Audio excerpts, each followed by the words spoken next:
Laymen's evangelical fellowship స్థాపకులు కీర్తిశేషులు ఎన్ దానియేల్ గారు 56వ సంవత్సరము ఫిబ్రవరి మాసం 15వ తేదీన చేసిన ప్రసంగము.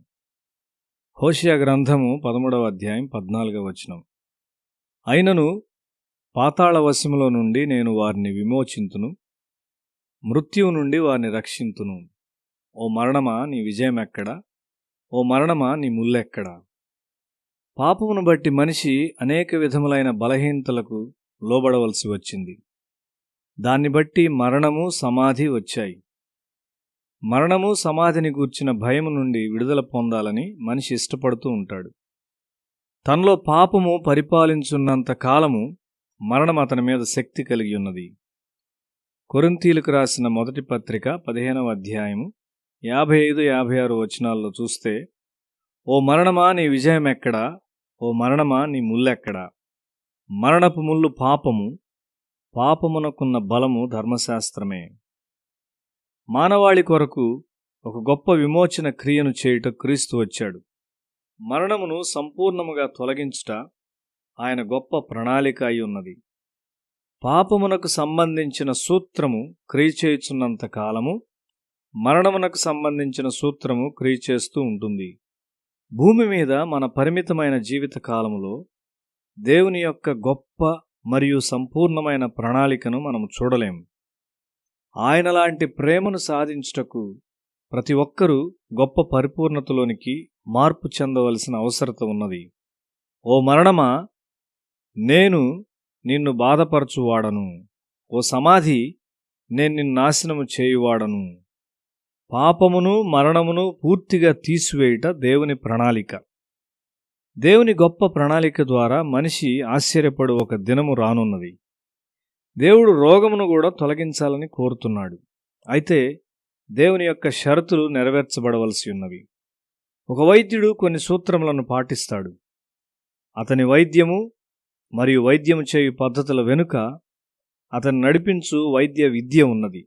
కాబట్టే అతడు వైద్యునిగా పిలువబడుచున్నాడు. మనము కోరినంత త్వరగా ఒక వైద్యుడు పనులు చేయలేడు. లేదు, మొదట ఇది, తరువాత అది, ఇలాగే చేయవలసిన పద్ధతి అని అతడు చెప్పును. దేవుని చట్టముల వెనుక దేవుని అనంతమైన జ్ఞానమున్నది. కాబట్టి తన పద్ధతిలోనే తాను కార్యములు చేయును. ఒకసారి ఒక నీటి గుంటలో ఒడ్డున ఒక పాము కప్పను పట్టుకొని దాన్ని మృంగివేయుటకు ప్రయత్నించుట చూచాను. కప్పను రక్షించాలని కోరాను. ఒక రాయి వేసి పామును భయపెట్టి నేను కప్పను విడుదల చేశాను. పాము గుంటలోనికి దూకింది. నేను అక్కడి నుండి వెళ్తూ ఉండగా మరలా కప్ప యొక్క పాత అరుపు నా చెవిలో పడింది. నేను తిరిగి చూసేటప్పటికీ కప్ప నీటిలో దూకుట వలన పాము ఆ కప్పను మరలా పట్టుకున్నది. నేను కప్ప మీద జాలిపడి రెండవసారి దాన్ని రక్షించాను. కప్ప నాకు భయపడి అదే గుంటలో పాము ఉన్న చోటుకు మరలా దూకింది. నన్ను ఒక విడుదల చేయువానిగా కప్ప గుర్తించలేదు.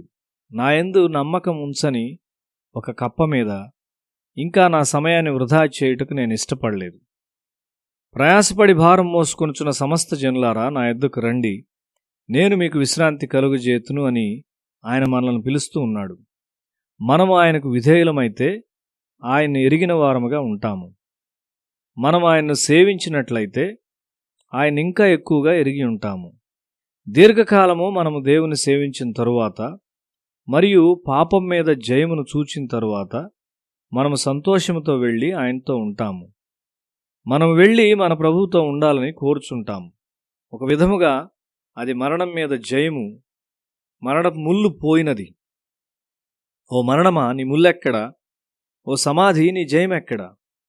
దేవుని యొక్క ప్రారంభ ప్రణాళికలో మరణము లేదు. మనిషి యొక్క పాపమే దాన్ని తెచ్చింది. మనము పునరుత్థానములో నమ్మకముంచుండగా పాపము, మరణముల సూత్రము మనలో క్రియ చేయటం మానుకొనును మరియు యేసుక్రీస్తులోని ఆత్మీయ జీవితం యొక్క సూత్రము మనలను స్వాధీనపరచుకొనును. నీ అవగాహన వెలిగించబడుచుండగా దేవుని ప్రేమ యొక్క లోతు, ఎత్తు మరియు వెడల్పును నీవు గ్రహిస్తావు.